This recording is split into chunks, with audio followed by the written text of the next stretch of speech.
This is a problem in Virginia, in every corner of Virginia, and Virginia is not alone.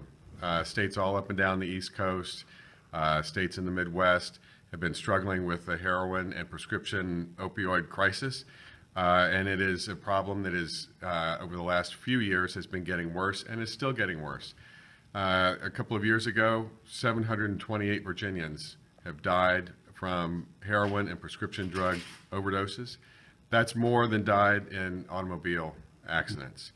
And the preliminary numbers from 2015 show that the heroin numbers are going to go up even more. The state medical examiner has released some preliminary numbers already that shows the heroin deaths would go up 40%. Right now, the prescription drug overdose deaths would be about flat, but I'm told that there's still about another 100 or 200 cases that they're working through from 2015, so even those numbers are going to grow.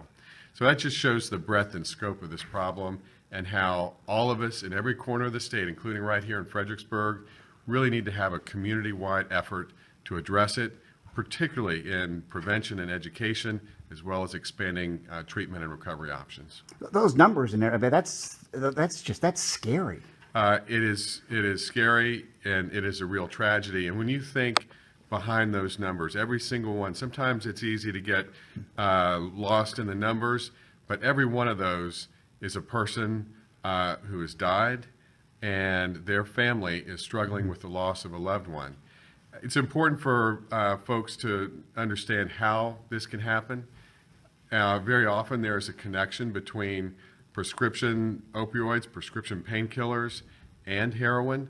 It can happen as simple, something as common as a car accident or a sports injury or something like that, where prescription painkillers get prescribed, they can be refilled maybe a couple of times, and the person begins to develop a dependence. In time, when the prescription runs out, they start looking for them out on the street because they're addicted and they've developed this dependence. And sometimes, very often, they will move to even more potent and cheaper heroin. The heroin that we're seeing is more powerful, more potent than anything we've seen before. It's being cut with all kinds of stuff, including fentanyl, which is extremely powerful. These drugs can kill on the first use. If someone suspects a friend, a family member, a child is involved in this, what should they do? Well, it's really important to encourage that person to seek out treatment and recovery. There are good people in the community who are willing and ready and able to help. We need to expand those options, though. And I would say, really, especially to parents, it's important to have these conversations with your kids now. They need to understand, and the old message about, well, drugs are bad, don't do them, parents need to know that's a message that is just not effective. Kids need to understand a lot more about how these drugs work, how they can affect their body, the relationship between prescription painkillers and heroin, and they really need to have those conversations now before a tragedy happens.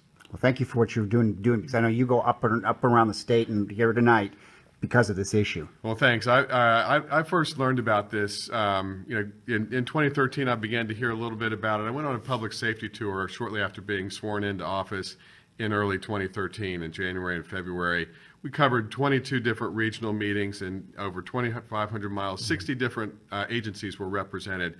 In 3/4 of those agencies, law enforcement said this was a significant and a growing problem in their area. And we looked at the numbers. We saw those numbers were getting worse.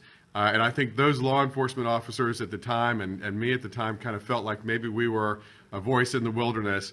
But we are getting the word out. People are beginning to see that this is a real crisis. We really need to get this information out to people, and we need to have these conversations in every single household.